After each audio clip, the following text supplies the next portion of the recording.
প্রকৃত অর্থে একটি সংসদ যেরকম চাই ঠিক সেই প্রতীকী একটি ছায়া সংসদে আমরা আজকে বিতর্ক করব। এখানে সরকারি দল আছে, এখানে বিরোধী দল আছে। সরকারি দল হিসাবে আজকে বিতর্ক করবে আহসানুল্লাহ ইউনিভার্সিটি থেকে আসা 3 জন প্রথিতযশা বিতার্কিক, এবং বিরোধী দল হিসাবে বিতর্ক করবে জাহাঙ্গীরনগর বিশ্ববিদ্যালয় থেকে আসা প্রথিতযশা 3 জন বিতার্কিক। বিতর্কের বিষয়টি যে বলছিলাম, এখন রাজনৈতিক আলাপ জরুরি। সেটি হচ্ছে এই সংসদ মনে করে, অর্থাৎ এই ছায়া সংসদ মনে করে অন্তর্বর্তীকালীন সরকারের উচিত 2026 সালের পরে আরও 2 বছর সময় নিয়ে নির্বাচন দেয়া।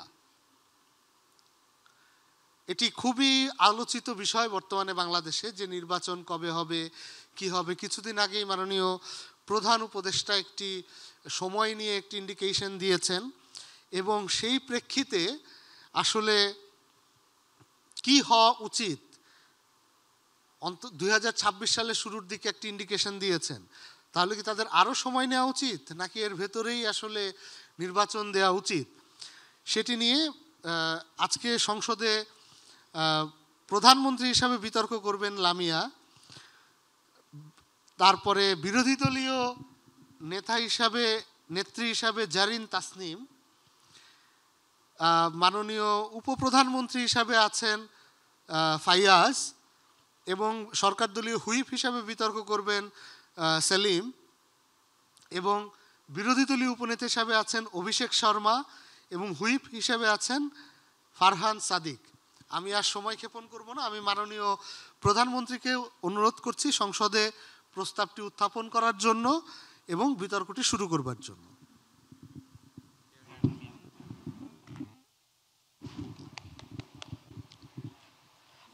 ধন্যবাদ মাননীয় স্পিকার, সংসদে আমাকে বক্তব্য প্রদানের সুযোগ করে দেওয়ার জন্য। মাননীয় স্পিকার, আজকের সংসদে এই সংসদ মনে করে অন্তর্বর্তীকালীন সরকারের উচিত 2026 সালের পরে আরও 2 বছর সময় নিয়ে নির্বাচন দেয়া, এই প্রস্তাবটি সংসদে উত্থাপন করলাম।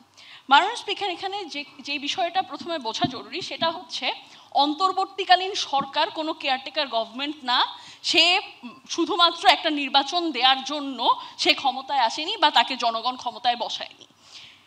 এই বিষয়টা বোঝা কেন জরুরি সেটা হচ্ছে, আমরা বিভিন্ন সময় দেখেছি আমাদের দেশে নানান সময় কেয়ারটেকার গভর্নমেন্ট এসেছে, তাদের একটা টাইম লাইন থাকে, যেই টাইম লাইনের মধ্যে তাদেরকে নির্বাচন দিতে হয়, এবং সেই টাইম লাইনের পরে তারা আর ক্ষমতায় থাকে না, অন্য নির্বাচনের মাধ্যমে যেই দল ক্ষমতায় আসে তারা নির্বাচন করে।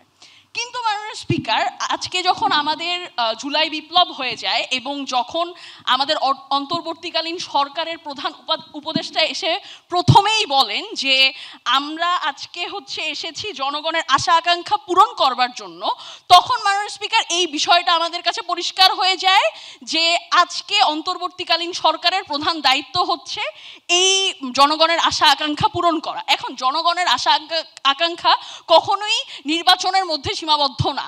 আজকে যখন আমাদের দেশে 15 বছর ধরে জনগণ তাদের ভোটাধিকার পায়নি, তারা যখন বিচার ব্যবস্থাহীনতার মধ্যে ছিল, যখন তারা একটা ফ্যাসিস্ট একটা সরকারের রাষ্ট্রের মধ্যে গিয়ে তাদেরকে নানাভাবে নির্যাতন নিপীড়নের শিকার হতে হয়েছে, সেই মুহূর্তে মাননীয় স্পিকার এই নির্বাচন ব্যবস্থার গিয়ে সংস্কার করে, এবং এই যে বিচার ব্যবস্থার নানা ধরনের ত্রুটি, এই প্রত্যেকটা বিষয় সংস্কারের পরেই একটা নির্বাচন হওয়া জরুরি বলে আমরা বিশ্বাস করি। মাননীয় স্পিকার, যখন আজকে একটা নির্বাচন যদি আপনি দিয়ে দেন, যদি 2 বছরের আগে বা 2 বছর সময়, আমাদের কাছে মনে হয় না একটা দেশের পুরো কাঠামোকে ঢেলে সাজানোর জন্য ইনাফ। আপনি যদি এই সময়কালের মধ্যে নির্বাচনটা দিয়ে দেন, তখন যেই সমস্যাটা হবে মাননীয় স্পিকার, আমাদের দেশে এখন বিএনপি বাদে আপনি কোনো ওই রকম রাজনৈতিক দল দেখতে পারবেন না যারা তাদের এগেনস্টে দাঁড়িয়ে একটা নির্বাচন করার ক্ষমতা রাখে। মাননীয় স্পিকার, আজকে আমাদের সর্বপ্রথম যেটা জরুরি সেটা হচ্ছে আমাদের রাজনৈতিক বন্দোবস্ত করা। এই যে ছোট ছোট পলিটিক্যাল পার্টিগুলো আছে, তারা যাতে নিজেদেরকে নির্বাচনে নিজেদেরকে অপোনেন্ট হিসেবে দাঁড় করানোর জন্য উপযুক্ত একটা সময় পায়, এবং তারা যাতে বিএনপির এগেনস্টে দাঁড়িয়ে নির্বাচনটা করতে পারে, এই সময়টা আমাদের বিরোধী দলগুলোকেও দেওয়া উচিত বলে আমরা বিশ্বাস করি। এই সময়টা কখনোই কোনো একটা অল্প সময় হতে পারে না। অল্প সময়ের মধ্যে যদি আপনি নির্বাচন দেন, এরপর যদি এরকম একটা সিচুয়েশন ক্রিয়েট হয় যে পুরো সংসদের মধ্যে সংখ্যাগরিষ্ঠও না, 300 আসনের মধ্যে ধরেন 250 আসনের বেশিও যদি বিএনপি পেয়ে যায়, তখন আমরা বিশ্বাস করি আবার একটা ফ্যাসিস্ট যেই সরকার আছে সেই সরকারই গঠিত হবে। এবং আমরা দেখতে পাবো যে হচ্ছে প্রত্যেকটা বিল পাস করার সময় আসলে তাদেরকে কোনো প্রবলেমের মধ্য দিয়ে যেতে হবে না, এবং হচ্ছে গিয়ে তাদেরকে সমালোচনা করার মতো কোনো লোকজন থাকবে না সংসদে মাননীয় স্পিকার, যেই জিনিসটা অনেক বেশি যেই জিনিসটা অনেক বেশি প্রবলেমেটিক একটা গণতান্ত্রিক রাষ্ট্রের জন্য। মাননীয় স্পিকার, আজকে যখন এরকম একটা জায়গায় দাঁড়িয়ে আমরা যখন বিতর্ক করি মাননীয় স্পিকার, তখন মাননীয় স্পিকার এই যে রাজনৈতিক দলগুলোর যে ইতিহাস এবং এর আগে আসলে বাংলাদেশের ইতিহাস যদি আপনি দেখেন, তাহলে আপনি দেখবেন প্রত্যেকবারই আমাদের গণতন্ত্রের জন্য লড়াই করতে হয়েছে। 1975 সাল বলেন এবং এর পরবর্তী নানা সময়ে বিরোধী দলগুলোকে বারবারই রাস্তায় নামতে হয়েছে তাদের শুধুমাত্র ভোটাধিকারের জন্য এবং গণতন্ত্রের পুনর্স্থাপনের জন্য। কারণ প্রত্যেকটা সরকারই দেখা গেছে তারা ফ্যাসিজম পরিচালনা করার একটা ব্যবস্থা করে যায় মাননীয় স্পিকার, যেই জিনিসটা অনেক বেশি প্রবলেমেটিক মাননীয় স্পিকার। এবং আমরা বিশ্বাস করি যখন আপনি রাজনৈতিক ব্যবস্থাটাকে ঠিকমতো না করে আপনি যখন আবার নির্বাচন দিয়ে এমন একটা সরকার গঠন করবেন যেই সরকার আবারও সেই জিনিসটাই করার চেষ্টা করবে, ফ্যাসিস্ট সরকার গঠন করার চেষ্টা করবে, তখন অ্যাকচুয়ালি আপনার যে জুলাই বিপ্লবের যে স্পিরিটটা মাননীয় স্পিকার, সেই স্পিরিটটা নষ্ট হবে। এবং হচ্ছে গিয়ে আপনি যে এত হাজার হাজার মানুষের রক্তের উপর দাঁড়িয়ে আছেন এবং হচ্ছে গিয়ে আপনার যেই অঙ্গীকারটা আপনি করে আপনি আসলে ক্ষমতায় এসেছেন যে আপনি আসলে সংস্কার করবেন, সেই কাজটা আর হবে না মাননীয় স্পিকার। এবং এর মাধ্যমে যেটা হবে আপনার এরপরেও দেখা যাবে বারবারই আপনাকে নানাভাবে হচ্ছে নিজের অধিকারের জন্য লড়াই করে যেতে হবে, যেই জিনিসটা আমরা কখনোই চাই না। আমরা চাই না যে জুলাই বিপ্লবের মতো আরও একটা বিপ্লব বা আরও একটা আন্দোলন আমাদেরকে করতে হোক, আমাদের শুধুমাত্র নিজেদের যে গণতান্ত্রিক অধিকার সেই অধিকারটা পাওয়ার জন্য মাননীয় স্পিকার।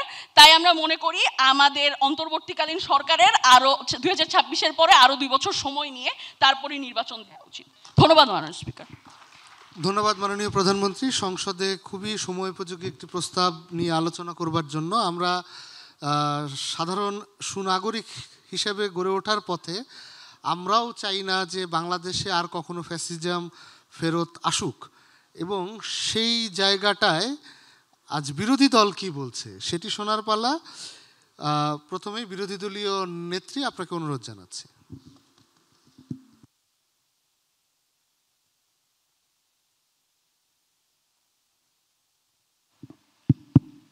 আজকের আমাদের এইখানে মোশন হচ্ছে এই সংসদ মনে করে অন্তর্বর্তীকালীন সরকারের উচিত 2026 সালের পরে আরও 2 বছর সময় নিয়ে নির্বাচন দেওয়া। এখানে আমাদের অন্তর্বর্তীকালীন সরকার হচ্ছে আমাদের 5 আগস্ট স্বৈরাচারের পতনের পর যে সরকার আমাদের বিরাজমান রয়েছে তাদেরকে আমরা অন্তর্বর্তীকালীন সরকার বলছি। এখন আমাদের এই অন্তর্বর্তীকালীন সরকারের ফার্স্টের উদ্দেশ্যটা কি সেটা আমি বলি। তাদের উদ্দেশ্য হচ্ছে গিয়ে আমাদের গণতন্ত্রকে ফিরিয়ে আনা। আমাদের যে প্রধানমন্ত্রী উনি আমাদের বলে গিয়েছেন যে শুধুমাত্র নির্বাচনের জন্য আমাদের অন্তর্বর্তীকালীন সরকার ক্ষমতায় আর বসেনি। আমার প্রথম প্রশ্ন হচ্ছে তাদেরকে ক্ষমতায় বসিয়ে কারা? তারা যে ক্ষমতায় বসেনি নির্বাচন দেওয়ার জন্য বা কিছুর জন্য, তাদেরকে এই ক্ষমতায় কারা বসিয়েছে? এরপর তারা বলেছে যে নির্বাচনের জন্য তাদের প্রধান দায়িত্ব হচ্ছে জনগণের আশা আকাঙ্ক্ষা পূরণ করা। স্যার, জনগণের আশা আকাঙ্ক্ষা পূরণ করার জন্য এই জনগণের এই তাদের চাহিদা বা তাদের আর্জেন্সি আপনাদের কাছে পৌঁছানোর জন্য বড় প্রয়োজন আমাদের জনপ্রতিনিধিদের, এবং এই জনপ্রতিনিধিদের সামনে নিয়ে আসার জন্য আমাদের দরকার নির্বাচনের। এরপর তারা বলতেছে সংস্কারের কথা।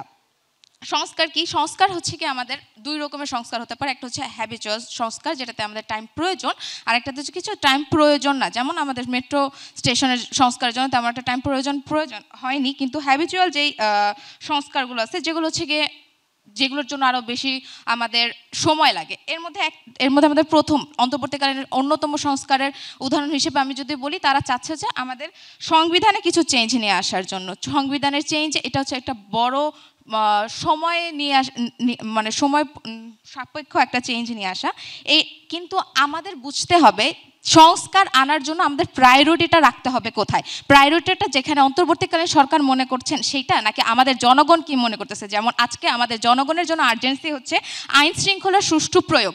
আজকে আমাদের আইন শৃঙ্খলার সুষ্ঠু প্রয়োগ হচ্ছে কি এখানে জনগণের আর্জেন্সি, এইটা আমরা জনপ্রতিনিধিদের কাছে পৌঁছাতে যাবে এবং তারপর আসবে সংস্কার। এরপরে আপনাদের তারপর হচ্ছে যে তারপর বলতেছে যে জনগণের এই চাহিদাগুলো বা আর্জেন্সিগুলো উত্থাপন করবে যে আমাদের জনপ্রতিনিধি, সেটার জন্য আমাদের নির্বাচন দরকার। তারপর স্যার সংস্কার আনতে আমাদের যে পরিবর্তন বা পরিবর্জন বা আমরা যে রকমের সংস্কার চাচ্ছি, চেঞ্জিং চাচ্ছি, সেই চেঞ্জিংয়ের জন্য আমাদের হচ্ছে গিয়ে একটা সাংবিধানিক অ্যারেঞ্জমেন্ট দরকার। সেই অ্যারেঞ্জমেন্টের জন্য আমাদের হচ্ছে 350 জন জনপ্রতিনিধি দরকার, সেটাও আমাদের আসবে একটা নির্বাচন থেকে। তারপরে হচ্ছে গিয়ে তাদের সেকেন্ড যে কথাটা বলেছিল যে 2 বছর আমাদের কোনো রাজনৈতিক দল নাই। আমাদের প্রথম যে রাজনৈতিক দল বিএনপি, তাদের এগেইনস্টে দাঁড়ানোর জন্য যে ছোট ছোট দল তাদের মানে কি এখন তৈরি হওয়ার জন্য বা তাদের সম্পূর্ণ একটা রাজনৈতিক দল হিসেবে প্রকাশ হওয়ার জন্য হচ্ছে গিয়ে তাদের সময়ের প্রয়োজন। যেখানে আমাদের যে ইলেকশন কমিশনার, প্রধান ইলেকশন কমিশন পিওইটা হচ্ছে আপনার ওয়ার্ল্ডে কিভাবে আপনার মনে হয় যে এত বছর ধরে কোনো রাজনৈতিক দল যেখানে আপনাকে জনগণের আশা আকাঙ্ক্ষা পূরণ করতে পারে নাই, সেখানে একটা রাজনৈতিক দল হুট করে এসে কিভাবে সে আশা আকাঙ্ক্ষাকে পূরণ করবে?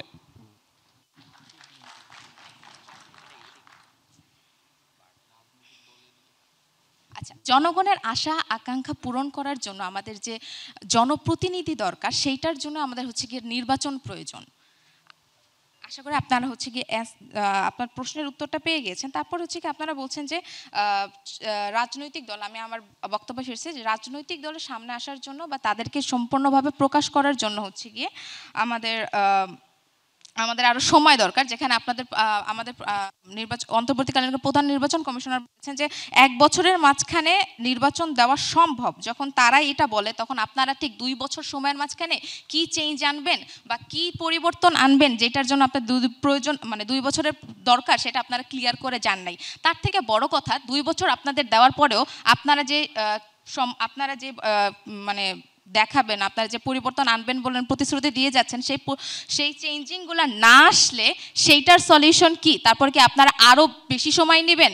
তাহলে তো আপনারা অলরেডি বলে যাচ্ছেন যে আপনারা অলরেডি স্বৈরাচার বা আপনাদের সেই দিকে আগাচ্ছেন। এখন স্যার আমি কেন আমি 2026 সালের পরে আরও 2 বছর সময় নিব না, সেই ব্যাপারে আমি কিছু আর্গুমেন্টস দিতে।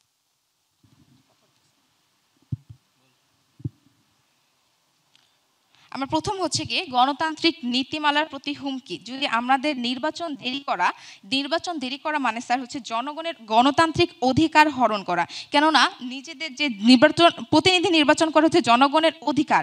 স্যার যদি 2026 সালের মধ্যে নির্বাচন না হয়, যদি আরও 2 বছর দেরি করা হয়, তাহলে জনগণের ভোটাধিকার প্রয়োগের সুযোগ আরও 5 বছরের জায়গা 7 বছরে সীমাবদ্ধ হয়ে যেতে পারে, যা গণতান্ত্রিক মূল্যবোধের জন্য ক্ষতিকর। তারপর আমার সেকেন্ড আর্গুমেন্ট হচ্ছে বিলম্ব করা হলো অন্তর্বর্তীকালীন সরকারের চেতনার প্রতিবন্ধী। কিরকম স্যার? অন্তর্বর্তীকালীন সরকারের প্রধান ভূমিকা হচ্ছে আমাদের নির্বাচন পরিচালনা করা, গণতন্ত্রকে ফিরিয়ে আসা। তারা আমাদের শাসন পরিচালনা করার জন্য এখানে আসেনি। তা আমাদের বুঝতে হবে তাদের মেয়াদ বাড়ানোর যদি আমরা বৈধতা প্রদান করি, তাহলে এটি হবে তাদের যে উদ্দেশ্য, তাদের সেই উদ্দেশ্যটাকে প্রশ্নবিদ্ধ করবে। আর থার্ড আর্গুমেন্ট হবে স্যার জনগণের ম্যান্ডেটের অভাব। অন্তর্বর্তীকালীন সরকার হচ্ছে স্যার আমাদের বুঝতে হবে কোনো জনগণের ভোটে আসেনি, তার একটা ইমার্জেন্সি সিচুয়েশনের জন্য এখানে আসছে। এবং 2 বছরের জন্য তাদের যদি এই ক্ষমতা বৃদ্ধি করা হয়, তাহলে বলা হবে কার্যত জনপ্রতিনিধিত্বহীন একটা শাসনের সমান পরিপ্রেক্ষিতে তাদেরকে করানো হচ্ছে।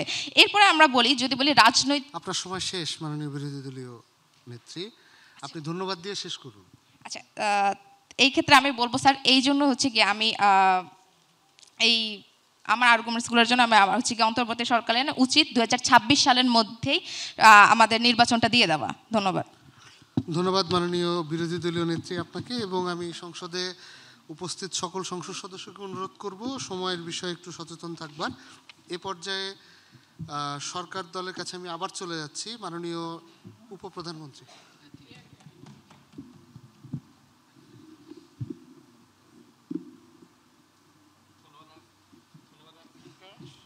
ধন্যবাদ মান স্পিকার আমাকে বক্তব্য প্রদান করার জন্য। মান স্পিকার, জনপ্রতিনিধির কথা বারবার অপোজিশন থেকে বলার চেষ্টা করছে। সমস্যাটা হচ্ছে সালমান এফ রহমানের মতো মানুষ যখন হচ্ছে শেয়ার বাজার ধ্বংস করে দেয়, এই ধরনের মানুষ কিংবা হচ্ছে এমন জনপ্রতিনিধি যে কিনা হচ্ছে দুর্নীতির দায়ে হচ্ছে বিদেশে গিয়ে পালিয়ে যায়, এমন মানুষ যখন জনপ্রতিনিধি হিসেবে আসে, তখনই আসলে সমস্যাটা দাঁড়ায় যে নির্বাচন ব্যবস্থা আসলে জনগণের মূল, অর্থাৎ জনগণ যাকে আসলে নির্বাচিত করতে চায় বা জনপ্রতিনিধি হিসেবে নির্বাচন করতে যায়, সেই জায়গাটা আসলে ঠিকমতো সংস্কার না করে যখন তারা যায়, তখন আসলে সবচেয়ে বড় সমস্যাটা যেটা হয় সেটা হচ্ছে জনগণের আশা আকাঙ্ক্ষা নিয়ে আসলে তারা কোনো কাজই করে না। প্রথমত মান স্পিকার, এই জায়গায় আসে নির্বাচন ব্যবস্থাটাকে সংস্কার করা। আপনি একবার চিন্তা করে দেখেন, আপনার দেশে বিএনপি শুধুমাত্র নির্বাচন চায়, ছোট রাজনৈতিক দলগুলো নির্বাচন চায় না। এটা কেন? কারণ আজকে যদি জাতীয় নাগরিক কমিটির মতো মানুষগুলা, আজকে যারা ছাত্ররা নতুন করে রাজনৈতিক দল বানাচ্ছে, তাদের একটা সময় প্রয়োজন। অর্থাৎ আমি রাজনৈতিক দলটাকে আমি গোছাবো। অর্থাৎ আপনি যখন আজকে একটা ক্ষমতা আসতে চাচ্ছেন, আজকে বিএনপি যখন নির্বাচনটা চাচ্ছে, তারা নির্বাচনের মাধ্যমে এসে আওয়ামী লীগের মতো সেই ক্ষমতাটাকে কুক্ষিগত করতে চায়। বিএনপি জানে আজকে যদি এই নির্বাচনটা হয়, তাহলে আজকে সে বেশি আসন পাবে এবং তার ওই জায়গাটাতে ক্ষমতা কুক্ষিগত করাটা অনেক বেশি ইজিয়ার হবে। আজকে আপনার ওয়ার্ল্ডে এই সংস্কারটা নিয়ে কথাবার্তা হয় যে আমি প্রপোর্শনাল বা আনুপাতিক হারে নির্বাচন করতে চাই। এই ব্যাপারগুলো আলোচনা আসে যখন আপনি নির্বাচন ব্যবস্থাটাকে নিয়ে একটু সময় নেন। এবার আসি, তাদের অপোজিশন থেকে বারবার বার্ডেন দেওয়ার চেষ্টা করা হয় যে আপনি আসলে কী ধরনের সংস্কার চান। মান স্পিকার, আমার সংস্কারের জায়গাগুলো কোথায়? নাম্বার 1 সংস্কার, সেটা হচ্ছে নির্বাচন ব্যবস্থাটাকে পুরোপুরিভাবে সংস্কার করা। নাম্বার 2, আপনার বিচার বিভাগকে সংস্কার করা। আমার দেশে বিচারপতি সিনার মতো মানুষকে যখন বিদেশে পালিয়ে যেতে হয়, তখন আপনাকে বুঝতে হয় আপনার বিচার বিভাগটা স্বাধীন না। আপনার বিচার বিভাগটাকে স্বাধীন করাটা এই কারণে গুরুত্বপূর্ণ যে আজকে যদি কোনো একটা সরকার ফ্যাসিজমের মতো কোনো একটা কাজ, সেটা হচ্ছে আইন বিভাগ করে ফেলে, তাহলে সেই জায়গায় বিচার বিভাগ সেই জায়গাটা নিয়ে কাজ করতে পারে, তাদেরকে প্রশ্ন করতে পারে। আজকে আপনাকে ওই জায়গাটাতে কাজ করাটা অনেক বেশি পরিমাণে গুরুত্বপূর্ণ। আমরা মনে করি বিচার বিভাগটাকে ওই জায়গাটাকে স্বাধীনভাবে কাজ করার সুযোগ করার জন্য এই সরকারের অনেকটুকু কাজ করার জায়গা আছে। নাম্বার 3, সেটা হচ্ছে আপনার জনপ্রশাসনকে সংস্কার করা। আজকে 15 বছর ধরে যখন আওয়ামী লীগের মতো সরকার ক্ষমতায় থাকে, তখন আপনার বিসিএস এর মতো জায়গাগুলোতে আসলে ওই ছাত্রলীগ বা এই ধরনের কর্মীরা হচ্ছে অনেক বেশি পরিমাণে জনপ্রশাসনে যায়। আমরা মনে করি আজকে এই সময়টা নিয়ে আপনি যদি আজকে একটা ইলেকশন দেন, তার পরবর্তীতে সেই মানুষগুলো এই জায়গাগুলোতে অনেক বেশি ম্যানিপুলেট করার চেষ্টা করে। অর্থাৎ তারা যে আসলে ফ্যাসিজমকে আবার নতুনভাবে স্থাপন করার চেষ্টা করবে না, এইটার কোনো উপায় আপনার কাছে নেই। এটা আসলে তারা প্রতিষ্ঠা করার চেষ্টা বারবার করবে, আমরা দেখে এসেছি মান স্পিকার। আজকে বিএনপি আসলে বিএনপিও সেম কাজটা করবে। অর্থাৎ আপনার জনপ্রশাসন আপনি কিভাবে নিয়োগ করবেন, আপনার সেই জায়গাটা কিভাবে কাজ করবেন, কোনো রেসপন্স অপোজিশন থেকে নাই।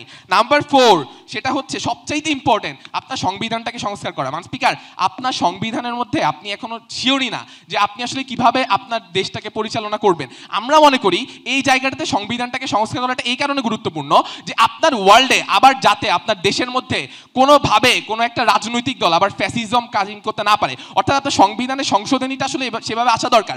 আমরা দেখি প্রত্যেক সরকার প্রত্যেকবার আসলে নিজের মতো করে তার সংবিধানটাকে পরিমার্জন করে। আমরা মনে করি আজকে অন্তর্বর্তীকালীন সরকার এসে সেই জায়গাটাকে এমনভাবে পরিবর্তন করা প্রয়োজন যেখানে অন্য কোনো রাজনৈতিক দল এসে আসলে হাতটাই না দিতে পারে। নাম্বার 5, সেটা হচ্ছে আপনার এই জায়গাটাতে সবচেয়ে গুরুত্বপূর্ণ সেটা হচ্ছে আপনার স্থানীয় সরকারকে মান স্পিকার অনেক বেশি পরিমাণে হচ্ছে স্ট্রং করা। আপনি চিন্তা করে দেখেন, আজকে একটা এমপির হাতে যখন আপনি সমস্ত ক্ষমতা দিয়ে দিচ্ছেন, সেই জায়গায় একটা ব্যক্তি যে কিনা হচ্ছে হয়তোবা স্থানীয় পর্যায়ে কাজ করার সুযোগ আছে, যে চেয়ারম্যান হোক কিংবা সে হতে পারে কোনো একটা মেয়র, সে সেভাবে কাজ করতে পারে না। তার মানে হচ্ছে আপনি যদি আপনার স্থানীয় সরকারের কোনো একটা ব্যক্তিকে নিয়ে কাজ করতে চান, সেই ব্যক্তিকে সেই সংস্কারটা অনেক বেশি পরিমাণে গুরুত্বপূর্ণ।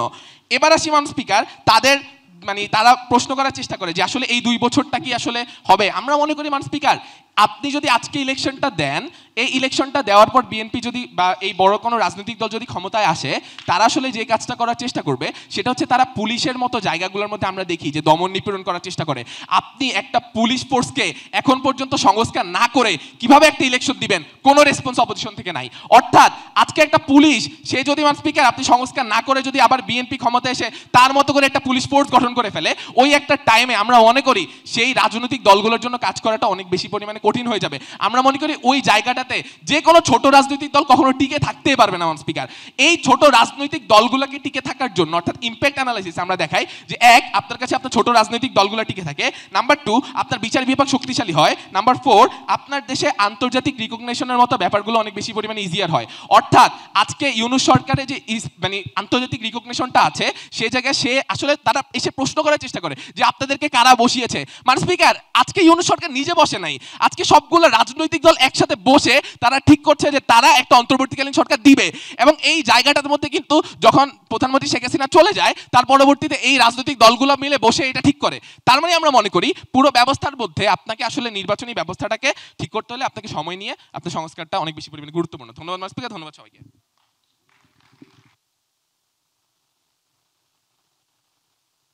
আপনাকে আপনার চমৎকার বক্তব্যের জন্য। আমরা বিরোধী দলের কাছ থেকে অনেকগুলো প্রশ্ন সরকারি দল ছুড়ে দিয়েছে, আমরা দেখতে চাই বিরোধী দল কিভাবে আসলে সরকারি দলকে এই জায়গাটায় আটকায়।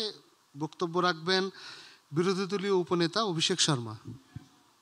মাননীয় স্পিকার, সরকারি দলের সবচেয়ে বড় সমস্যাটা হইতেছে তারা এখনো পর্যন্ত বিতর্কে যতগুলো ম্যান্ডেট দেখাইছে যে ছোট দলের তো আসলে টাইম দরকার, দ্বিতীয়ত হচ্ছে বিপ্লব রক্ষা করার প্রশ্ন। আমার কাছে মনে হইতেছে যে তারা সরকার দলের এখন যে তারা ছাত্রদের নিয়ে যেই মানে রাজনৈতিক দলটা গঠন করতে যেতেছে, যেহেতু এখনো পরিপূর্ণভাবে ওটা তৈরি হয় নাই এবং ওইটার পাবলিক অ্যাকসেপ্টেন্স এখনো পর্যন্ত আমাদের সমাজে আমরা পাইতেছি না, তারা আসলে 2 বছর সময়টা ঠিক এই কারণগুলোতেই নিতে চান। আমরা বিশ্বাস করি যে আপনার দেশে জনপ্রতিনিধি নির্বাচন আপনি নিজে করবেন। আপনার দেশে আমার বাড়ি ফেনীতে, এখন আমি একটা জনপ্রতিনিধি নির্বাচন করার পর আমি জনপ্রতিনিধির কাছে আমার দায়বদ্ধতা তুলে ধরতে পারি যে আপনি তো নির্বাচনে আসার আগে বলছিলেন যে আপনি আমার এখানে একটা ব্রিজ বানাবেন, আপনি এই সংস্কারগুলো করবেন, আপনি করতেছেন না কেন? তার মানে আপনাকে পরবর্তী নির্বাচনে ভোট দিব না। সিম্পল এই ধরনের ট্রেড অফগুলোতে আপনি যান। কিন্তু আপনি যখন সরকারি দলের জায়গা থেকে এই জায়গা থেকেই বিতর্ক করার চেষ্টা করেন যে দেখেন আমার তো অনেক ধরনের সংস্কার দরকার, প্রথম প্রশ্ন যে আপনি কোন সংস্কারটা করতে পারছেন গত 6 মাস যে আপনি ক্ষমতায় ছিলেন, কোন সংস্কারটা করতে পারছেন? আপনি এখনো পর্যন্ত কোনো ভালো ধরনের সংস্কার আপনার দেশে করতে পারেন নাই। আপনার গভর্নমেন্টের মধ্যে আপনি এমন ধরনের জনপ্রতিনিধি বসায় রাখছেন আপনার মিনিস্ট্রিগুলোর মধ্যে যারা মানুষের পালস বুঝতে পারে না। কেন বুঝতে পারে না? কারণ তারা এতদিন এনজিও চালাইছে, তারা কখনো সরকার চালানোর মতো যে যোগ্যতা তাদের মধ্যে আসে না। দ্বিতীয়ত মাননীয় স্পিকার, আপনার দেশে 6 মাস হয়ে গেছে, এখনো পর্যন্ত আপনি স্বরাষ্ট্র মন্ত্রণালয় ঠিক করতে পারলেন না, আপনার দেশের পুলিশ ফোর্স আপনি ঠিক করতে পারলেন না, আনসার আপনার এগেনস্টে বিক্ষোভ করা শুরু করছে। আপনি জাস্ট চিন্তা করেন এই ধরনের সমস্যাগুলোর সমাধান তখনই হবে যখন আপনি ওই পজিশনগুলা। আচ্ছা, দ্বিতীয়ত মাননীয় স্পিকার, তারা একটা জিনিস বলার চেষ্টা করছে যে দেখেন আমরা সংস্কার করব, আমাদের 1 বছর না, আমাদের আরো 2টা বছর সময় লাগবে। আমি আসলে এখনো পর্যন্ত প্রথম 10 মিনিট 12 মিনিট আমি বিতর্ক শুনছি, একটা সংস্কারও আমি এরকম পাই নাই যে তারা আসলে তাদের 1 বছরে হবে না, 2 বছর লাগবে। তারা একটা কথা বলার চেষ্টা করছে যে দেখেন সংবিধান তো আসলেই আমার পরিচালনা, মানে সংবিধান হচ্ছে গিয়ে যেভাবে হোক আমার বাতিল করা দরকার। আপনার দেশে এখনো পর্যন্ত 23 জন উপদেষ্টা শপথ, আপনি কি জানেন এই শপথ গ্রহণের তারা আসলে কোন জায়গা থেকে এটার ভ্যালিডেশনটা পাইছে? খুবই সাধারণ একটা কোশ্চেনের অ্যান্সার, সেটা হচ্ছে সংবিধান। দ্বিতীয়ত, আপনি সংবিধান সংস্কার করার জন্য আলী রিয়াজ স্যারকে লন্ডন থেকে নিয়ে আসছেন যে আপনার যেভাবে হোক সংবিধান সংস্কার করা লাগবে। 6 মাস পরে এখনো পর্যন্ত আলী রিয়াজ স্যার এখনো পর্যন্ত একটা শ্বেতপত্র জমা দিতে পারে। ইউনূস মানে আমাদের প্রধান উপদেষ্টা, তার প্রতি আমার সর্বাধিকভাবে তার প্রতি আমি মানে তাকে সম্মান জানাই। ব্যাপারটা হচ্ছে যে দেখেন তাকে দিয়ে আসলে হইতেছে না। কেন হইতেছে না? এটা গত 6 মাস ধরে আপনি দেখতেছেন যে আপনার দেশে আপনি হইতেছে না। এখন এই দায়টা কি তার একার কিনা? কখনোই না। কেন না? কারণ হইতেছে সে আসলে ওই প্রপার রাজনীতিবিদটা হয়ে উঠতে পারে নাই। আপনার জন্য আপনি সবচেয়ে ভালো যেই কাজটা করতে পারতেন ওই টাইমে, যে আপনি একটা জাতীয় সরকার গঠন করতে পারতেন। তাদের যে সবচেয়ে বড় আকাঙ্ক্ষাকে সবগুলো রাজনৈতিক দল, ছোট রাজনৈতিক দলকে আমি এক টেবিলে নিয়ে আসবো, আপনি ঠিক তখনই কাজটা করতে পারতেন। যেহেতু আপনি করেন নাই, তখন আপনি আসলে জনগণের আকাঙ্ক্ষা হিসেবে কি দাবি করতে চেয়েছেন? যে আমি গণতন্ত্র আনবো। তো আপনার যদি গণতন্ত্র আসতে এত সময় লাগে, তখন স্বাভাবিকভাবেই জনগণ থেকেই গুলো আসবে যে আপনার এত সময় লাগতেছে, তাহলে আপনার মধ্যে কি গণতন্ত্র পরিপন্থী কি কোনো আপনার দেশে? বসেন ভাই। মাননীয় স্পিকার, আপনি দেখেন যে আপনি যদি আমার কোনো সমস্যা ছিল না আপনার 2 বছর না, আমি আপনাকে 5 বছরও দিতে পারতাম। কিন্তু এখনো পর্যন্ত আপনি আমাকে যে প্রমিসগুলো করছেন, আপনি 6টা সংস্কার কমিশন বানাইছেন, সবার কাছে সে তো ঠিকঠাক মতো আসে নাই, রাইট? দ্বিতীয়ত, প্রধান ইসি কমিশনারই বলছে যে একটা সুষ্ঠু স্বাভাবিক নির্বাচন দিতে 1 বছরই যথেষ্ট, এবং আপনার গভর্নমেন্ট থেকে এই টাইম ফ্রেমটা দেওয়া হয়েছে। তার মানে এই কাজগুলোয় কোনো রকম ছাড়া বা তারা আসলে ব্যাক এন্ডে কাজ করা ছাড়া হচ্ছে গিয়ে মানে এই গভর্নমেন্ট যেহেতু তার মানে গভর্নমেন্ট যেহেতু তাদের ডিউ ডিলিজেন্স করছে, তার মানে গভর্নমেন্টের মনে হয়েছে যে আমার যে প্রধান কাজটা, দেখেন অন্তর্বর্তীকালীন সরকার, আপনাদের একটা প্রশ্ন আসছিল অনেক শুরুতে যে দেখেন আমরা হচ্ছে গিয়ে তাদেরকে কারা বসাইছে, প্রশ্নটা আমারও যে ইউনূস সাহেবকে আসলে বাংলাদেশের ক্ষমতায় বসাইছে কে। আমরা ধরে নিতে পারি যে আমাদের যে অগ্রজ বড় ভাইরা এই ফ্যাসিবাদী সরকারের বিরুদ্ধে আন্দোলন করছে এবং নিজের জীবন বাঁচিয়ে রাখছে, তারাই হচ্ছে গিয়ে তাদের হচ্ছে গিয়ে আইডিয়ার জায়গা থেকে ডক্টর মোহাম্মদ ইউনূস সাহেব এসেছেন। কিন্তু পরবর্তীতে আসলে কোন মুহূর্তে আসলে এই ঘটনাগুলো আর জনগণের আকাঙ্ক্ষাগুলো পূরণ করতে পারে না, যখন আমরা দেখছি যে এত বড় একটা গণ অভ্যুত্থানের পরেও আমরা যখন আমাদের যে নিজের যে বেসিক চাহিদাগুলো পূরণ করতে সরকারের অনেক বেগ পেতে হইতেছে, ঠিক সেই মোমেন্টে মানুষের মন থেকে এই হচ্ছে গিয়ে মানে এই আস্থাটা চলে গেছে। তাহলে আপনি কি করতে পারেন? প্রথমত আপনাকে বুঝতে হবে আপনার এতদিন যেই ফ্যাসিবাদী, আমার কি 15 শেষ করতে হবে? 15 সেকেন্ডে শেষ করছি। আপনাকে বুঝতে হবে আপনার দেশে বৈদেশিক বিনিয়োগ এখন হইতেছে না, হওয়ার জন্য একটা স্টেবল গভর্নমেন্ট দরকার। দ্বিতীয়ত, আপনি যদি আরও প্রলং করেন, ওই ফ্যাসিবাদী আওয়ামী গোষ্ঠীরা যারা লাইভে বলছে যে প্রত্যেকটা বিপ্লবীদেরকে গুলি করবে, এই মানুষগুলো আপনার দেশে একটা গৃহযুদ্ধ বানাইতে চাইতেছে। আর তৃতীয়ত, ভারত তো আছেই আপনার দেশে, একটা গৃহযুদ্ধ চাইলে তাদের সবচেয়ে বড় লাভ হবে। সো ঠিক ওই আপনি যদি আপনার 2026 সালে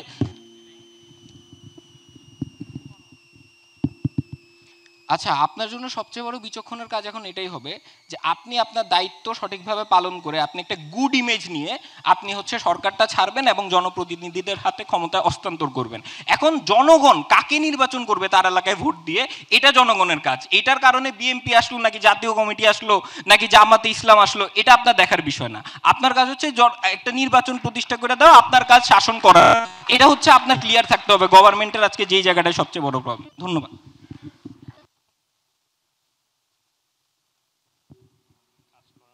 ধন্যবাদ মাননীয় বিরোধী দলীয় উপনেতা অভিষেক আপনাকে আপনার চমৎকার বক্তব্যের জন্য। এ পর্যায়ে সরকারি দলের গঠনমূলক পর্যায়ে শেষ বক্তা মাননীয় সরকার দলীয় হুইপ সেলিম। ধন্যবাদ মাননীয় স্পিকার আমাকে সুযোগ প্রদান করে দেওয়ার জন্য। মাননীয় স্পিকার, প্রথম কথা হচ্ছে ডক্টর ইউনূস এই সরকার বা এই অন্তর্বর্তীকালীন সরকারটা কিভাবে আসলো, এটা তাদের অনেক কনসার্ন। প্রথম কথা মাননীয় স্পিকার, এই দেশের সাধারণ জনগণ যারা আমরা আছি, এবং দ্বিতীয়ত মাননীয় স্পিকার যেসব রাজনৈতিক দলগুলো তখন ছিল এবং এখনও আছে, অর্থাৎ বিএনপি, জামাত, এই জিনিসগুলো মাননীয় স্পিকার এই সরকারকে বা এই ইউনূস সরকারকে একটা মাননীয় স্পিকার স্বীকৃতি বা গ্রহণযোগ্যতা দেয়। ওই জায়গা থেকেই মাননীয় স্পিকার আপনি বলতে পারেন না যে আজকে সে মানে কোথাও উড়ে এসে মানে বসে পড়ছে। অর্থাৎ জিনিসটা হচ্ছে আপনার এই সরকার বর্তমানে এখনো পর্যন্ত একটা নাগরিকের কাছে বা জনসাধারণের কাছে গ্রহণযোগ্যতা পর্যায়ে পড়ে আছে।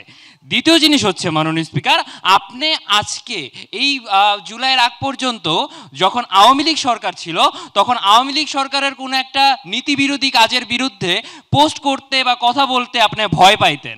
কিন্তু এই গভর্নমেন্টের আন্ডারে যখন আজকে গভর্নমেন্ট 6 মাস পরেও কোনো একটা পলিসি নিয়ে কাজ করার অবস্থায় পলিসিটা ঠিকমতো কাজ করতে পারছে না, তখন একজন সাধারণ নাগরিক হিসেবে আপনার সেই বাক স্বাধীনতাটা বজায় থাকে।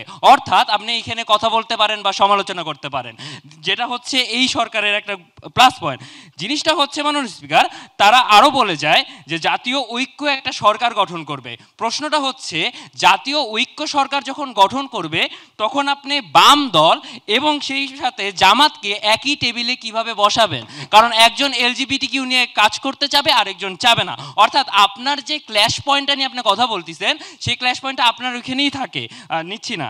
দ্বিতীয় জিনিস হচ্ছে মাননীয় স্পিকার, তাদের কথা হচ্ছে প্রথমে এসে তারা বলে, দ্বিতীয় স্পিকার বলে যে আমরা হচ্ছে ছাত্রদেরকে একটা রাজনৈতিক দল গঠন করার জন্য সময় চাচ্ছি, এই সময়টার জন্যই আসলে আমরা 2 বছর চাচ্ছি।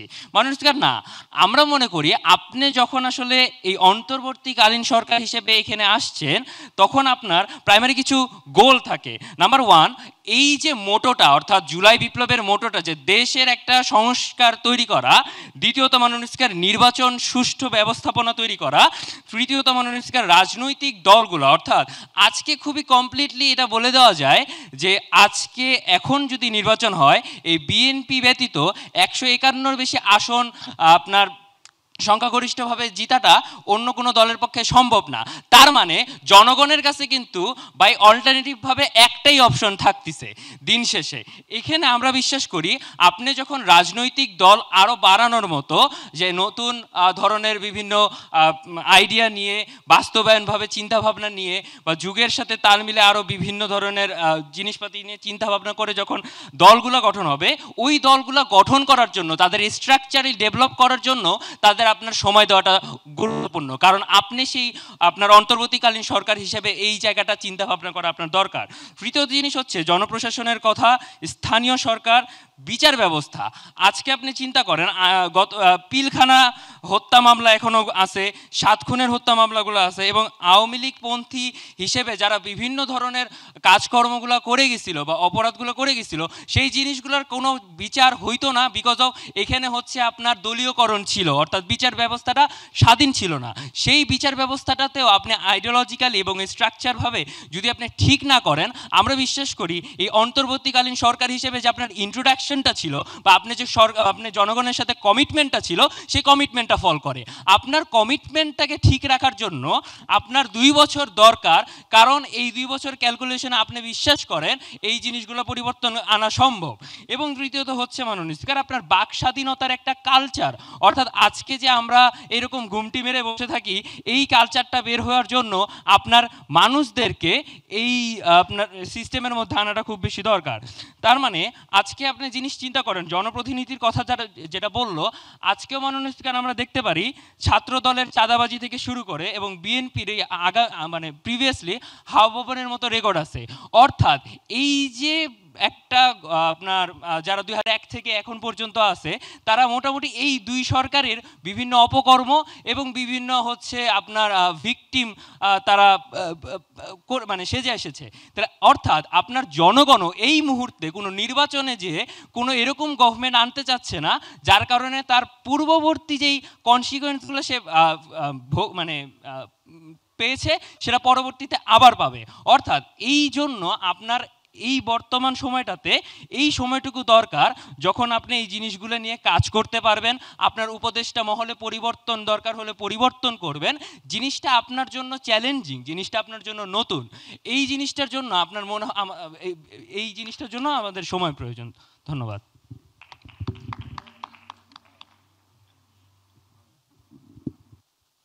দলীয় হুইপ, আপনাকে এই পর্যায়ে সংসদে ফ্লোর পাচ্ছেন মাননীয় বিরোধী দলীয় হুইপ ফারহান সাদিক।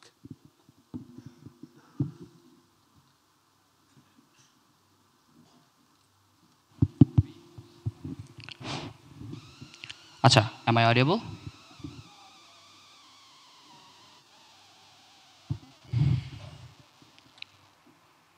স্যার, আজকে এই সরকার তার প্রতিটা কমিটেড সেক্টরে ফেল করছে দেখে আমরা বিশ্বাস করি যে এই সরকারের আগামী 1 বছরের মধ্যে নির্বাচনটা দিয়ে দেওয়া। যখন তারা হচ্ছে গিয়ে আছে তাদের প্রত্যেকটা কমিটমেন্ট সেক্টর ফেল করে, তার মানে তাদের উপর এই বার্ডেনটা চলে আসে যে তারা তাদের কমিটমেন্টগুলোকে রাখতে পারে না। আর যখন তারা এই কমিটমেন্টগুলোকে রাখতে পারে না, তখন এই সরকারের দিকেও আমাদের দেশের মানুষজন প্রশ্নবিদ্ধ করা শুরু করে। আর এই প্রশ্নবিদ্ধ একটা অন্তর্বর্তীকালীন সরকার থাকার চেয়ে আমরা বিশ্বাস করি যে এখন একটা এই অ্যাজ সুন অ্যাজ পসিবল একটা নির্বাচন দিয়ে জনপ্রতিনিধি ক্রিয়েট করে দেওয়া, যাতে এই সরকারের কোনো দায়বদ্ধতা না থাকে, এই সরকারটা যাতে তারা একটা গুড ইমেজ নিয়ে এখান থেকে সরে আসতে পারে। আজকে যখন হচ্ছে কি এই সরকার তাদের কমিটমেন্ট রক্ষা করতে না পারার ফলে যখন তারা তাদের গ্রহণযোগ্যতা হারানো শুরু করে, তখন মানুষজন তাদেরকে উল্টো প্রশ্নবিদ্ধ করা শুরু করে যে আজকে আপনারা আজকে আমাদের জন্য কী করতেছেন। আজকে যখন হচ্ছে গিয়ে এই যে তারা প্রতিটা সেক্টরে ফেল করার জন্য আজকে আমাদের এই যে স্টুডেন্ট যে লিডার যারা আছেন, তারা হচ্ছে গিয়ে তারা হচ্ছে প্রশাসনিক জায়গা থেকে তারা হচ্ছে এখানে স্থানীয় সরকার গঠন করার আবার একটা প্রস্তাব দেওয়া শুরু করে। এই জিনিসগুলো কেন? এই জিনিসগুলো দেওয়ার রিজনগুলো হচ্ছে কি আজকে এই সরকারটা তাদের সেক্টরের জনগণের সেফটি এনশিওর করতে হচ্ছে তারা ফেল করছে। তারা আজকে আমাদের এখানে আমাদের ক্যাম্পাসের পাশে, আমার জাহাঙ্গীরনগর ক্যাম্পাসের পাশে সাভারে একটা লাশ পাওয়া যাচ্ছে যার কোনো পরিচয় নেই, গলা মাথা কাটা। এই যে এটার বিচারটা কোথায়? এই লাশটা কার? এখন পর্যন্ত এই জিনিসটা না এখন আইডেন্টিফাই করা সম্ভব হয়নি। এখন আমরা বোঝাতে চাচ্ছি যে আজকে যে এই যে হোল সিনারিওটা যে ক্রিয়েট হচ্ছে, এই হোল সিনারিওটার না কোনো রকমের কোনো জাস্টিফিকেশন আমাদের গভর্নমেন্ট থেকে আসতেছে না। আজকে এই গভর্নমেন্ট না এই দায়ভারটাই নিচ্ছে না যে আসলে হচ্ছে কি এখানে কি হচ্ছে। আজকে যখন হচ্ছে কি দেশের অর্থনৈতিক অবস্থা অনেক বেশি পরিমাণে ক্রুশিয়াল একটা মোমেন্টে আছে, এই দেশের যেখানে হচ্ছে কি আমার প্রচুর পরিমাণে ফরেন ইনভেস্টমেন্ট দরকার, পরে নিচ্ছি এই ফরেন ইনভেস্টমেন্টগুলো যখন হচ্ছে কি পাচ্ছে না, আর অ্যাট দ্যাট মোমেন্ট দেশের হচ্ছে কি ইনার সার্কেলেও হচ্ছে একটা ক্রুশাল একটা সিচুয়েশন চলছে। এই ক্রুশাল মোমেন্টে যখন হচ্ছে গিয়ে গৃহযুদ্ধ লাগার মতো একটা হচ্ছে গিয়ে ইনসেন্টিভ চলছে, তখন হচ্ছে গিয়ে এই যে হোল সিনারিটা আমাদের বাংলাদেশের জন্য কতটা পরিমাণের হার্মফুল সেই জিনিসটা নিয়ে হচ্ছে আজকে আমাদের গভর্নমেন্ট সাইড বেশি কনসার্ন না। আজকে হচ্ছে কি অন্তর্বর্তীকালীন সরকারের মেইন কাজটা কোথায়? অন্তর্বর্তীকালীন সরকারের মেইন কাজটা হচ্ছে গিয়ে তারা হচ্ছে কি একটা সুষ্ঠু নির্বাচন দিয়ে জনগণের প্রতিনিধির কাছে জনগণ ক্ষমতাটা ছেড়ে দেওয়া। আজকে কি আদৌ তারা হচ্ছে কি সেই গোলটার দিকে যাচ্ছে না? গোলটার দিকে যাচ্ছে না। কারণ কি তাদের হচ্ছে কি তারা 2 বছর তারা ঠিক কি করবে কি করবে না সেটা কোনো প্রপার প্ল্যান বা প্রপার কোনো এক্সিকিউশন তারা দিয়ে যায়নি। আমরা বিশ্বাস করি তাদের প্রধান টার্গেট হচ্ছে কি এই 2 বছর ধরে শুধুমাত্র জুলাই বিপ্লবে যে শহীদরা আছে তাদেরকে হচ্ছে গিয়ে কিভাবে হচ্ছে গিয়ে আরো বেশি পরিমাণে প্রমোট করা যায় এইটুকুই তাদের হচ্ছে গোল। আজকে তারা হচ্ছে কি জনগণের জন্য কিভাবে কি করবে সেটা নিয়ে কোনো নিচ্ছে না, সেরকম কোনো প্ল্যান এক্সিকিউশন বা কোনো রকম প্ল্যান প্রোগ্রাম তারা দিয়ে যায়নি। আজকে হচ্ছে গিয়ে যখন হচ্ছে গিয়ে 2 বছরে হচ্ছে কি আমাদের গভর্নমেন্ট সাইড বলেছে যে এই অন্তর্বর্তীকালীন সরকারের যে প্ল্যান বা এটা 2 বছরের কাঠামো সাজাতে এনাফ না। আচ্ছা, এই কাঠামো সাজাতে এনাফ টাইমটা কতটুকু? আজকে তারা হচ্ছে কি টাইম লিমিট দিয়ে দিচ্ছে 2026, তারপরে যদি তারা আরও 2 বছর এক্সটেন্ড করে 2 বছর পরে গিয়ে তারা আবার টাইম এক্সটেন্ড করবে কি করবে না তার কোনো রকমের প্রপার কোনো প্ল্যান বা কোনো রকমের কোনো আইডিয়া এখান থেকে গভর্নমেন্ট সাইড থেকে আসে নাই। আজকে হচ্ছে কি এই সরকার এই যে এই অন্তর্বর্তীকালীন সরকার এটা কিন্তু ইলেক্টেড সরকার না। সো এটা কিন্তু ওয়ার্ল্ড ওয়াইডে খুব বেশি পরিমাণে হচ্ছে গিয়ে গ্র্যান্টেড না। সো আলটিমেটলি যখন আপনি একটা ইলেক্টেড সরকারকে না বসায় যখন হচ্ছে গিয়ে আপনি একটা ইন্টারিম গভর্নমেন্টকে বসায় দেশ চালানো শুরু করেন, তার মানে আপনার পুরো ওয়ার্ল্ডের কাছে কিন্তু আপনার এই দেশটাকে হচ্ছে গিয়ে একটা ব্যাড ইমেজ ক্রিয়েট করা শুরু করে। আজকে যখন থার্ডলি যখন 2 বার লিমিট দেওয়ার পরেও যখন আরও টাইম নেওয়া হলে তখন হচ্ছে এই অন্তর্বর্তীকালীন সরকারকে হচ্ছে গিয়ে এই দেশের মানুষজন না নিউ ফ্যাসিটাকে ট্যাগ দেওয়া শুরু করবে যে আজকে আপনি টাইম একটা প্রতিশ্রুতি দেওয়ার পরেও আপনি এই টাইমটা রাখতেছেন না, আপনি বারবার টাইম বাড়াচ্ছেন। এর মাধ্যমে না এই অন্তর্বর্তীকালীন সরকারের যে ইমেজটা নিয়ে তাদেরকে বসানো হচ্ছে সেই ইমেজটা থাকতেছে না। আজকে হচ্ছে গিয়ে আপনার স্টুডেন্ট আমার হচ্ছে কি ডিএল এখানে বলে দেয় যে অন্তর্বর্তীকালীন সরকারকে হচ্ছে কি টাইম লিমিটেশনটা আরও বাড়ানোর মেইন রিজনটা হচ্ছে কি যে স্টুডেন্ট যে নিউ টিমটা আছে সেটা বিল্ড আপ করে দেওয়া। যখন আপনি এইরকম একটা জিনিসটাকে হচ্ছে আমাদের দেশের মানুষের মধ্যে কনসার্ন আসা শুরু করে তখন আমার দেশের মানুষের মধ্যে এই কনসার্নটা আসা শুরু করে এই অন্তর্বর্তীকালীন সরকারটা বায়াসনেসে কাজ করছে। এই বায়াসনেসটা শুধুমাত্র নিউ টিম যে বিল্ড আপ করছে বা নিউ টিম যে যারা আসলে আন্দোলন করে তাদেরকে ক্ষমতায় বসেছে তাদেরকে ক্ষমতা হস্তান্তর করার জন্যই এই বায়াসনেসটা কাজ করছে। এই বায়াসনেসটাই না আসলে হচ্ছে কি আমাদের দেশের হচ্ছে কি ইন্টারিম গভর্নমেন্টের জন্য অনেক বেশি পরিমাণে ক্ষতিকর। আজকে হচ্ছে কি দেশ চালাতে হলে না একটা ইলেকট্রিক পলিটিক্যাল পার্টি লাগবে। এই ইলেক্টেড পলিটিক্যাল পার্টিটাই হচ্ছে একটা দেশটাকে কীভাবে রান করাতে হয় বা দেশটাকে কীভাবে চালানো যায় সেটা তারা বুঝে, তারা জানে, তারা এই ব্যাপারে এক্সপিরিয়েন্স। আজকে একটা ইনএক্সপিরিয়েন্স কাউকে এনে দেশে ক্রুশাল মোমেন্টে আপনি যদি ক্ষমতায় বসান দেশে চালাতে পারবেন না। দেশটা যে অবস্থা আছে তার চেয়ে আরও বেশি পরিমাণে অনেক ধ্বংস করে দিবে তখন আপনি তাকে কিছু বলতেও পারবে না, কারণ হচ্ছে কি আপনি তাকে ইলেক্টেড করে বসাইছেন। সো আলটিমেটলি এই দায়ভারটা এই সুষ্ঠু নির্বাচন দেওয়ার দায়ভারটা অন্তর্বর্তীকালীন সরকারের অ্যাজ সুন অ্যাজ পসিবল। আজকে যখন হচ্ছে গিয়ে এই দেশ চালানোর জন্য যে হচ্ছে গিয়ে যখন আমার বৈদেশিক বিনিয়োগগুলো দরকার বা হচ্ছে গিয়ে আমার দেশের মানুষের যে অ্যাকসেপ্টেন্স পাবলিক অ্যাকসেপ্টেন্সটা দরকার, এই পাবলিক অ্যাকসেপ্টেন্সটা কিন্তু আজকে আমার ইন্টারিম গভর্নমেন্টে দিন দিন হারাচ্ছে। কারণ কি তারা হচ্ছে কি তারা আজকে প্রতিনিয়ত হচ্ছে কি তারা এখানে তাদের যে প্রতিশ্রুতিগুলো সেগুলো রাখতে পারছে না।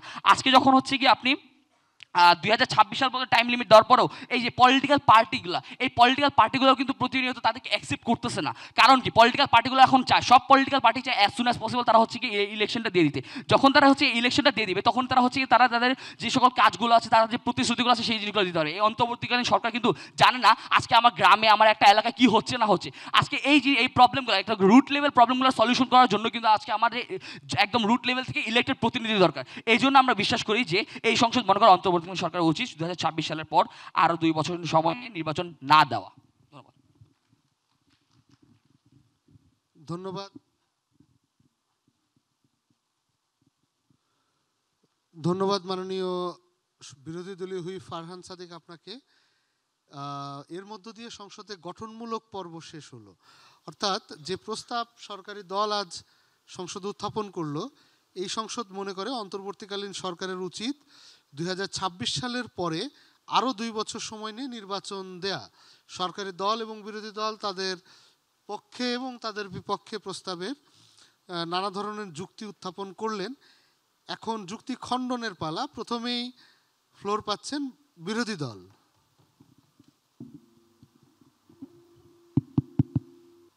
মাননীয় স্পিকার, আপনি যখন সরকার প্রধান হিসেবে মানে প্রধান উপদেষ্টা এবং প্রধান ইসি কমিশনার যখন বলে দেয় যে 1 বছরই এনাফ, আমরা আগামী বছর এই ডিসেম্বর অথবা পরবর্তী বছরের জানুয়ারিতে আমরা নির্বাচন দিতে পারবো।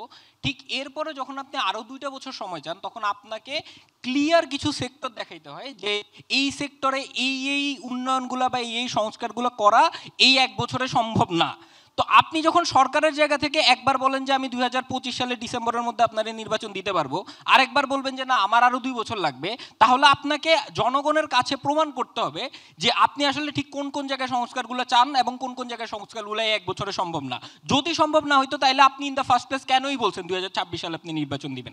এই প্রশ্নের উত্তরটা গভর্নমেন্ট সাইড থেকে তাদের পুরো গঠনমূলক পর্বে আসে নাই। দ্বিতীয়ত, আমার কাছে যেটা মনে হয়েছে পুরো গভর্নমেন্ট সাইডের স্পিচ দেখে যে তারা আসলে বিপ্লবটাকে রক্ষা করতে চায়। এখন আমরা দেখি যে তাদের যে মেইন যেই গোলটা, যে বিপ্লবটাকে রক্ষা করা, এই সরকার আসলে কতটুকু বিপ্লবটাকে রক্ষা করার জন্য কাজ করছে।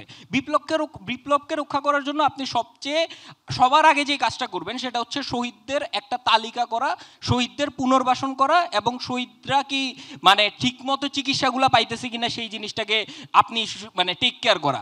এই গভর্নমেন্ট এখনো 6 মাস হয়েছে, আপনি গভর্নমেন্টের অফিসিয়াল কতজন শহীদ হয়েছে, কতজন মারা গেছে, কতজন আহত হয়েছে, এই তালিকায় এখনো পর্যন্ত তারা প্রকাশ করতে পারেন নাই। দ্বিতীয়ত, আপনি পেপার খুললে প্রতিদিন দেখবেন কোনো না কোনো শহীদ আফসোস করতেছে কারণ সরকার তাদের কাছে পর্যন্ত পৌঁছাইতে পারে নাই।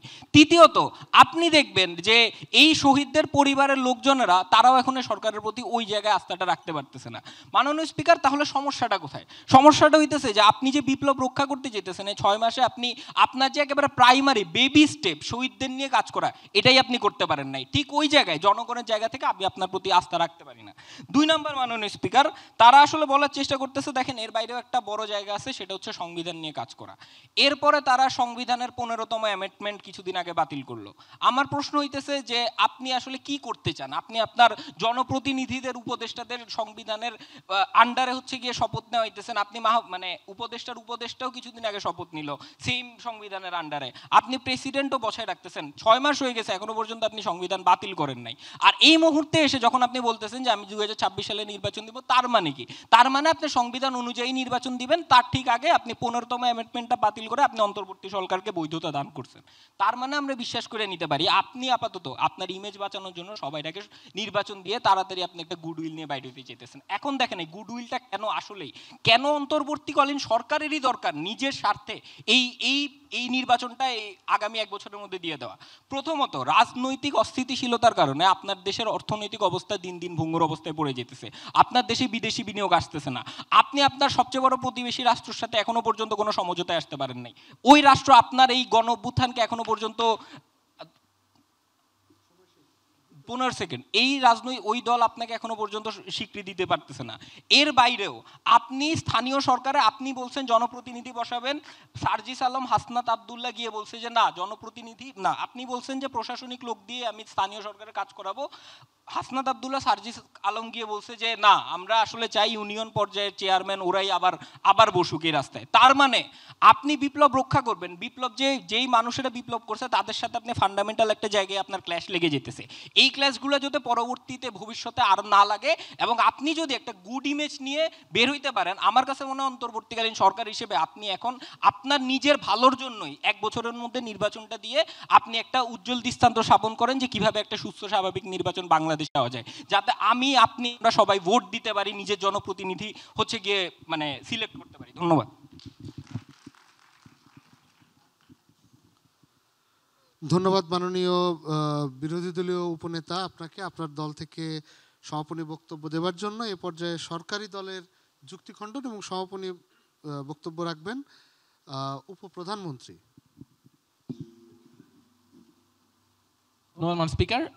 স্পিকার, অপোজিশনের থেকে অনেকক্ষণ ধরে পলিসি খোঁজার চেষ্টা করছিলাম, অর্থাৎ পলিসি ডিবেটে এসে বোঝার চেষ্টা করছিলাম যে আজকে নির্বাচনটা দিলে আমার যে এক্সিস্টিং প্রবলেমগুলো আছে এই প্রবলেমটা সলিউশনটা তারা কিভাবে করে কোনো ক্ষেত্রে পাই না। মনে হচ্ছিল যে আমি ডক্টর মোহাম্মদ ইউনূস বারবার আমার সমস্যাগুলো কি এটা নিয়ে কথা বলছে, কিন্তু কিভাবে তারা তাদের জায়গা থেকে সলিউশন করবে কোনো ব্যাখ্যা নাই। এবার আসি স্পিকার, প্রথমত তারা এসে বারবার বোঝানোর চেষ্টা করে যে দেখেন আপনার ইমেজটা রক্ষা করাটা খুব বেশি গুরুত্বপূর্ণ। স্পিকার, অন্তর্বর্তীকালীন সরকার কি ইলেকশনে দাঁড়াবে? আপনাকে বুঝতে হবে আজকে একটা নির্বাচনী ইলেকশনের জন্য আমাকে জনগণের ম্যান্ডেটের জন্য কাজ করে বিএনপি। আজকে দেখেন জামাত ইসলামের আমির বলতেছে আমি আওয়ামী লীগকে ফ্যাসিবাদী বলতে চাই না। দ্যাট মিনস এই কথাটা কি বুঝায়? বুঝায় সে চায় যে আমি আওয়ামী লীগের ভোট ব্যাংকটা আমার রাজনৈতিক দলের মধ্যে আনি। দ্যাট মিনস আপনাকে বুঝতে হবে যে এই জায়গায় নির্বাচনকালীন রাজনীতিতে যাওয়াটা রাজনীতি দলগুলো কিন্তু করে, অর্থাৎ নির্বাচনকালীন সময় আমি জনগণের ভোটের জন্য এই ধরনের কথাবার্তা বলবো বা তাদেরকে আসলে এই ধরনের ম্যান্ডেটের কথাবার্তাগুলো বলবো, এটা ওই রাজনৈতিক দলগুলো করে। আমার ইন্টারিম গভর্নমেন্ট, আমি কখনো রাজনৈতিক দল হিসেবে নির্বাচন করতে যাব না। আজকে আমার ওই জায়গায় ওই ইমেজ রক্ষা করার কোনো লায়াবিলিটিটাই নাই। এবার আসে আমার স্পিকার, তাদের মেইন একটা ফোকাস, তারা বলার চেষ্টা করে যে দেখেন আপনার আপনার যে দেশের মধ্যে যে আপনার সরকার তো ফেল করতেছে। মানে স্পিকার, আমার সরকার যখন ফেল করে তখন আমার সরকারের বিরুদ্ধে কথা বলার মতো অনেকগুলো জায়গা আপনি তৈরি করেন। আমরা দেখি আপনি যখন একটা সংস্কার কমিটি তৈরি করেন গণতন্ত্রের পাশাপাশি হচ্ছে গণমাধ্যম নিয়ে, তখন আপনি গণমাধ্যমের মধ্যে কিন্তু এই সরকারকে নিয়ে কথা বলতে পারেন। এতদিন পর্যন্ত আপনি পাবলিক প্লেসে দাঁড়িয়ে শেখ হাসিনাকে নিয়ে একটা কথা বলতে পারতেন না। আমরা মনে করি আজকে যদি বিএনপির মতো রাজনৈতিক দল আবার ক্ষমতায় আসে, তাদের ক্ষেত্রে আজকে তারা দেখায় না যে কিভাবে আপনি এভাবে দাঁড়িয়ে আজকে তারেক জিয়ার বিরুদ্ধে একটা কথা বলতে পারবেন। মান স্পিকার, এবার আসি প্রথমত সবচেয়ে ইম্পর্টেন্ট ব্যাপার যে তারা আমাকে বলার চেষ্টা করে যে প্রথমে এসে তারা তাদের সেকেন্ড স্পিকার এসে অনেক পপুলিস্ট কথাবার্তা বলার চেষ্টা করে। মানে নর্মাল কেসে সে বলার চেষ্টা করে যে দেখেন আপনার রাজনৈতিকভাবে তো হচ্ছে আপনার রাজনৈতিক দলগুলো যদি ক্ষমতায় আসে তাহলে জনগণের আশা আকাঙ্ক্ষা আমরা পূরণ করব। মানে স্পিকার, আমার জুলাই বিপ্লবের স্পিরিটটা কি ছিল? আমি জুলাই বিপ্লবটা করেছিলাম আসলে সংস্কারের কথা বলে। কোটা আন্দোলন একটা সংস্কার, এই সংস্কারের ব্যাপারটা থেকে পরবর্তীতে একটা গণ অভ্যুত্থান হয়। গণ অভ্যুত্থানের পরবর্তীতে আমার দেশের সংস্কার, আমার সংবিধানের সংস্কার, আমার রাজনৈতিক সংস্কার এবং আমার রাজনৈতিক বন্দোবস্ত, এই প্রত্যেকটা ক্ষেত্র এক একটা সংস্কারকে প্রকাশ করে। অর্থাৎ আজকে যদি আপনি সংস্কার না করে একটা নির্বাচন দিয়ে দেন, আমরা দেখেছি মান স্পিকার 1975 সালের পরবর্তীতে আপনি জাতীয় দল গঠন করার কথা বলেন, জাসদের মতো রাজনৈতিক দল টিকে থাকতে পারে না বাংলাদেশে। আমরা পরবর্তীতে দেখি যে বহুতান্ত্রিক গণতান্ত্রিক রাজনৈতিক দল করার পরও আপনার দেশের সেনাবাহিনী ক্ষমতা কুক্ষিগত করে এবং পরবর্তীতে আমরা দেখি যে এই প্রবলেমটা বিএনপি সরকারও কিন্তু ওই বিচারপতির বয়স বাড়িয়ে হচ্ছে তার ক্ষমতাটা বেশি দিন বাড়ানোর চেষ্টা করে এবং আজকে আওয়ামী লীগ সরকারও কিন্তু পরবর্তীতে 15 বছর ক্ষমতায় টিকে গেছে। তার মানে সমস্যাটা আছে, এই সমস্যাটা সলিউশন করাটার দায়িত্বটা হচ্ছে এই ইন্টারিম গভর্নমেন্টের। আজকে ইন্টারিম গভর্নমেন্ট যদি এই কাজটা করে দিতে না পারে, কালকে বিএনপি যদি একটা ফ্যাসিস্ট গভর্নমেন্ট তৈরি করে, এই দায়ভারটা তার পড়বে। তখন আপনি নিজে এই জায়গায় দাঁড়িয়ে বলবেন যে আমার যে জুলাই বিপ্লবে এতগুলো মানুষ শহীদ হলো, এই শহীদ মানুষগুলোর রক্তের বিনিময়ে আপনি কি করে দিয়ে গেছেন? আমাকে তার একটা ফ্যাসিস্ট গভর্নমেন্টই দিয়ে গিয়েছেন। তার মানে এই লায়াবিলিটি সে নিবে না। ধন্যবাদ মান স্পিকার, ধন্যবাদ সবাইকে। ধন্যবাদ মাননীয় উপপ্রধানমন্ত্রী আপনাকে। এর মধ্য দিয়ে সংসদে উত্থাপিত প্রস্তাব নিয়ে বিতর্ক শেষ হলো। আমি এবার একটু আমার এখানে অনেক ধরনের আলোচনা এসেছে, দায়িত্বশীলতার কথা এসেছে, দায়ভারের কথা এসেছে, এখানে বায়াসনেসের প্রসঙ্গ এসেছে, তারপরে নির্বাচন আসলে রাষ্ট্র পরিচালনার জন্য কতটুকু নির্বাচিত সরকার দরকার সেগুলো এসেছে, পাশাপাশি বিভিন্ন সংস্কারের কথা এসেছে। আমরা সবাই দেখছি এখনও প্রতিদিন ওই রত্ন ভাণ্ডারের মতো উন্মোচন হচ্ছে যে আসলে কত রত্ন পাচার হয়েছে, কত টাকা লুট হয়েছে, কত টাকার অনিয়ম হয়েছে, নানা জায়গায় নানাভাবে এরকম আসছে। এবং এই আমরা রাষ্ট্রে এখন এমন একটি সময়ের ভেতর দিয়ে যাচ্ছি যে সময় আসলে দ্বিধা, কি হওয়া উচিত, মানে ডিলেমা, এইগুলি আসলে কাজ করাটা খুবই স্বাভাবিক যে আসলে কি চাই আমরা। একটা জায়গা আসলে উভয় দলের বিতর্ক শুনে যেটা মনে হলো সেটা হচ্ছে উভয় দলই আসলে এই আমাদের যে প্রিয় মাতৃভূমি বাংলাদেশ, সেই বাংলাদেশে আর যাতে ফ্যাসিস্ট ফিরে না আসুক, সেই বাংলাদেশে যাতে আর দুর্নীতি না হয়, সেই বাংলাদেশে যাতে আর কখনো মানুষকে বিনা বিচারে গুম করে ফেলা না হয়, বিচারহীনতা যাতে না থাকে, প্রতিটি মানুষ তার গণতান্ত্রিক অধিকার নিয়ে কথা বলতে পারে, তার জায়গা থেকে যেটি ঠিক সেটি বলতে পারে, সেই জায়গাটায় উভয় দলই আজকে ঐক্যমতে আমার ধারণা পৌঁছেছে। বিতর্কটি হচ্ছিল নির্বাচনের সময় কতটুকু নেওয়া দরকার, কতটুকু না। বিরোধী দল থেকেও সরকারি দলে যে প্রশ্নগুলি ছুড়ে দেওয়া হলো, আমরা চাই যে বাংলাদেশের সত্যিকার পার্লামেন্ট এরকম হোক যেখানে বিরোধী দল এই প্রশ্নগুলি আসলে আপনি কি করছেন, কেন করছেন, কবে করবেন, এই জিনিসগুলি সুস্পষ্টভাবে জবাবদিহিতার, অর্থাৎ তোষামোদির রাজনীতি আমরা চাই না। আমরা সংসদ এমন কার্যকর সংসদ দেখতে চাই যেখানে সত্যিকার অর্থে একটি রাষ্ট্র পরিচালনার নীতি আরও পলিশড ওয়েতে বাস্তবায়িত হবে, এবং যেখানে এই তারুণ্যের মতামতকে, তারুণ্যের যুক্তিকে, তারুণ্যের কণ্ঠস্বরকে সরকার, রাষ্ট্র সেটিকে ধারণ করবে। এখন সামনে আপনারা যারা বসে আছেন, আমি একটু তাদের কাছ থেকে রায় শুনতে চাই। কি মনে হয় কারা জিতলো আজকে বিতর্কে, সরকারি দল নাকি বিরোধী দল? মানে সময় দেওয়া উচিত না?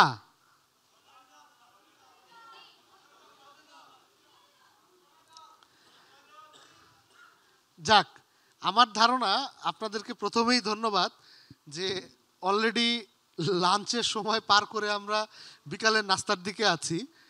এই ক্ষুধা পেটেও যে আপনারা এত মনোযোগ দিয়ে বিতর্কটি শুনেছেন, লাঞ্চ করতে করতে আপনারা যারা বললেন বিরোধী দল এবং যারা বললেন সরকারি দল, আপনাদের মাঝে একটা ডিবেট করবেন। আমার ধারণা আজকে আসলে জয়ী হয়েছে এই বিতর্কে আমাদের জুলাই আন্দোলনের স্পিরিটটা। এখানে আহসানুল্লাহ জেতেনি, এখানে জাহাঙ্গীরনগর জেতেনি, জিতেছে আমরা যে স্পিরিটে যে নতুন বাংলাদেশ গড়ে তোলার স্বপ্ন দেখছি, সেই স্পিরিটটা জয়ী হয়েছে। এখানে আপনারা বলতে পারছেন যে ও জয়ী, এখানে আপনারা বলতে পারছেন ও জয়ী, কেউ আপনার কণ্ঠস্বর রোধ করে দিচ্ছে না। আসলে প্রকৃত গণতান্ত্রিক রাষ্ট্রে, প্রকৃত সভ্য রাষ্ট্রে এমনই আসলে হওয়া উচিত। এবং এই যে আপনারা যারা বললেন পাশাপাশি বসে, একজন বলছে আমি দেখেছি এই দল, একজন বসেছে এই দল, কিন্তু কেউ কিন্তু মারামারি করেননি। আমৃত্যু এই গুণটি বজায় রাখবেন, পরস্পরের মতকে সম্মান জানাবেন, আপত্তি থাকলে যুক্তি দিয়ে খণ্ডন করবেন। গায়ের জোর না, তারুণ্যের জোর হোক আসলে তার যুক্তি, তার প্রজ্ঞা এবং তার বুদ্ধি। ধন্যবাদ সবাইকে। আমি এখন আয়োজকদের হাতে হস্তান্তর করছি। ভালো থাকবেন, সবাইকে শুভেচ্ছা।